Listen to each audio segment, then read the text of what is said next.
ఇక్కడ అందరి హీరోల అభిమానులు ఉన్నారు. జూనియర్ రెడ్డి, మీరు అందరు సినిమాలు చూస్తారు. రామ్ చరణ్ ఒక సినిమాని ఎక్కువ ఇంకొక హీరోని ఇష్టపడచ్చు, ఒక హీరోని ఎక్కువ ఇష్టపడచ్చు. జూనియర్ ఎన్టీఆర్ గారిని ఇష్టపడతారు, అల్లు అర్జున్ గారిని ఇష్టపడతారు, అలాగే ఒక ప్రభాస్ గారిని ఇష్టపడతారు. హీరోస్ మీకు అందరూ చెప్పి ఒకసారి మర్చిపోయి ఘట్టం నేను మహేష్ గారిని ఇష్టపడతాను. అంటే నేను ఎందుకు అందరి హీరోల క్షమించాలి, అందరి హీరోల అభిమానులు పేరు పేరున నేను సమయం తక్కువ ఎక్కువ మంచి అందరి హీరోలు పేరు పేరున చెప్తున్నాను. చిన్న చిత్తగా అట్లా చెప్పట్లా.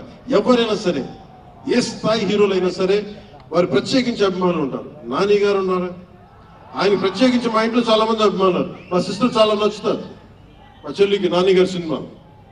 ఇలాగా మా ఇంట్లో అందరికి కూడా మాకు మా చిరంజీవి గారు మాకు నేర్పించింది ఒక హీరోని ద్వేషించే పని మాకు ఎప్పుడు మాకు తెలియదు. మాకు చిన్నప్పటి నుంచి మా జీవితంలో కళమా తల్లి సాక్షిగా చెప్తున్నాం, ఎప్పుడు కూడా మా ఇంట్లో ఈ హీరో సినిమా పోవాలి మేము ఉండాలి మా ఇంట్లో ఎప్పుడు లేదు. అసలు ఆ సంస్కృతి మా ఇంట్లో లేదు. అందుకు మేము అందరం బాగుండాలని కోరుకుంటాం. ఎందుకు బాగుండాలని కోరుకుంటామంటే సర్వే జనం సుఖినో భవంతు అని చెప్పి మా నాన్న నేర్పించిన ఇది మాకు సంస్కృతి.